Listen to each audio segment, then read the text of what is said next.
안녕하세요. 부산과 대한민국의 미래를 준비하는 사람들, 상임대표 박희정입니다.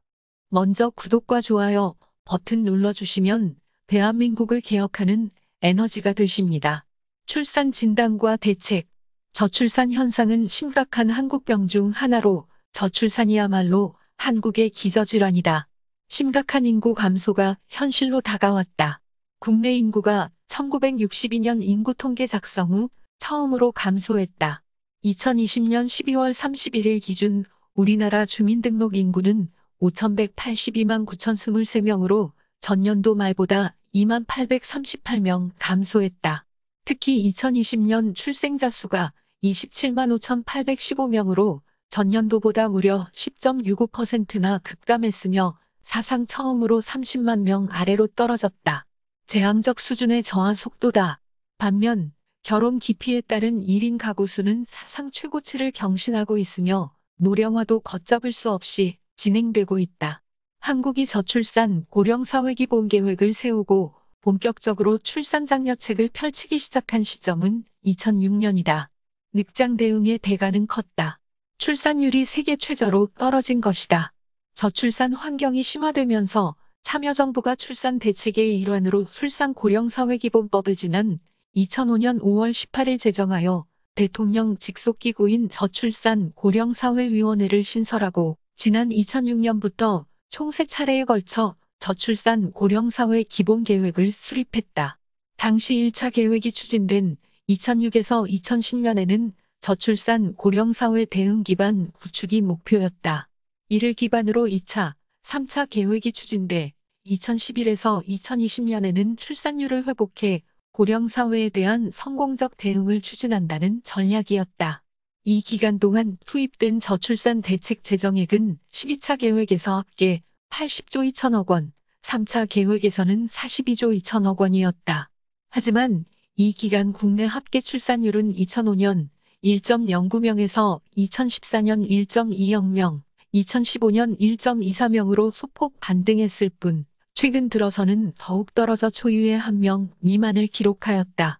2020년 말 문재인 정부는 인구 절벽 현상을 늦추겠다며 2025년까지 저출산 대응 예산으로 196조 원을 투입하겠다는 계획을 발표했지만 문재인 정부의 제4차 저출산 고령화 기본 계획을 보면 지난 15년 동안 무려 180조 원을 쏟아붓고도 괄목할 성과를 못 거둔 이전 정부와 차별화된 효과적 대책이 없다. 저출산 문제를 해결할 의지가 있는지 의심스럽다.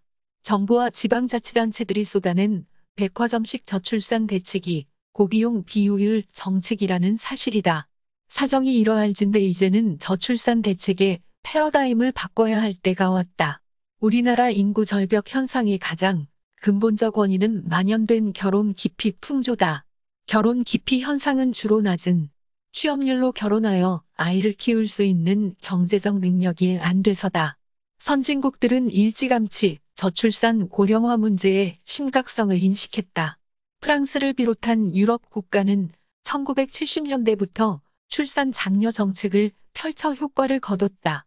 이웃나라 일본도 1989년 합계 출산율 여성 1명이 평생 낳는 아이 수이 1.57로 떨어지는 1.57 쇼크를 겪은 뒤 대책 마련을 서둘렀다.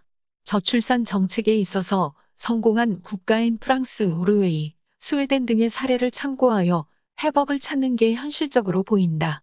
저출산 문제를 해결하고 있는 나라들 경우를 보면 주거부동산, 교육, 복지정책, 남녀공동 육아문화장려 등과 같은 정책을 복합적으로 추진해야 효과를 낼 수 있다. 먼저 스웨덴의 사례를 살펴보자. 북유럽에서는 가장 주요했던 저출산 정책으로 남성 육아휴직 제도입니다. 스웨덴은 아이를 낳으면 보조금 주고 끝나는 것이 아니라 세계 최초로 남성 육아휴직을 도입한 나라고 2016년부터는 여성과 똑같은 90일로 남성 의무 육아휴직 기간을 확대했습니다. 아이가 생기면 쉬는 기간도 똑같고 엄마 아빠가 같이 키우는 겁니다.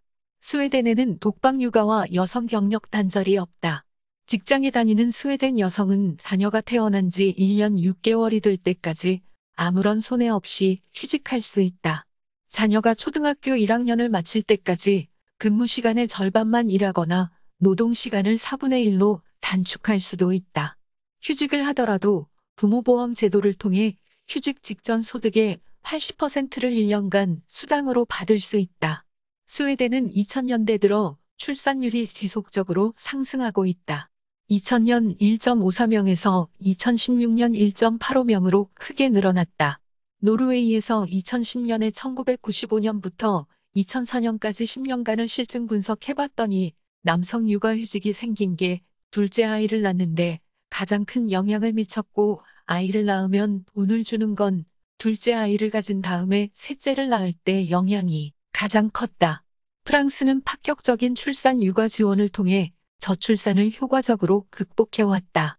1977년부터 육아휴직제를 도입한 프랑스는 여성에게 육아휴직을 3년 동안 보장하고 첫째 아이 출산 때부터 6개월간 수당을 지급하고 있다. 2001년 아버지 휴가제도를 법제화해 남성 역시 최장 14일 동안 임금의 100%를 받으며 아이를 돌볼 수 있다. 프랑스의 합계 출산율은 2016년 기준 1.96명으로 유럽 국가 중 최상위권이다. 이들 유럽 국가는 출산율을 높이기 위해 공적 보육 서비스에 많은 예산을 투입했다. 프랑스의 3세 이상 아동은 교육부가 관할하는 보육학교에 입학해 오전 8시부터 오후 4시까지 무상으로 교육받을 수 있다. 스웨덴에서는 이용자가 비용의 19%만 부담하면 1에서 5세 아동을 전일제 유치원에 보낼 수 있다.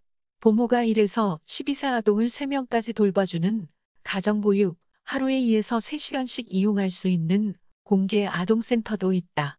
해마다 부모들이 유치원 추첨 대란을 겪어야 하는 한국과 비교되는 대목이다. 저출산 대책올인 일본, 최악은 면했다. 일본은 1990년대부터 저출산 대책을 폈지만 결과는 신통치 않았다. 1999년 pop스타암으로 남이의 당시 남편을 홍보대사로 등장시켜 육아를 돕지 않는 남자를 아빠라고는 부르지 않는다는 캠페인까지 진행했지만 별 소용이 없었다. 추세를 반전시킨 건 정부의 파격적인 대책이다. 아베 신조 총리 정부는 투입한 시간과 재정에 비해 성과가 미흡했다고 보고 2015년 내각부 총리실에 1억 총활약 추진실을 출범시켰다. 관련 장관직도 신설했다. 일본이라는 국가를 유지하기 위해서는 최소한 1억 명의 인구가 필요하다고 보고 이를 유지하는 데 총력을 기울인 것이다. 이 같은 노력 덕에 최악의 결과는 피할 수 있었다. 2005년 1.26명이던 합계 출산율은 매년 소폭 상승해 2016년 1.43명으로 올랐다. 2017년 수치가 전년보다 0.01명 떨어지자 일본 언론에선 비상이 걸렸다고 표현했다. 그만큼 사회 전체가 저출산 문제 해결에 큰 관심을 보이고 있다는 방증이다. 박희정의 저출산 대책 동의하시나요? 그렇다면 구독과 좋아요, 클릭을 부탁드립니다. 감사합니다.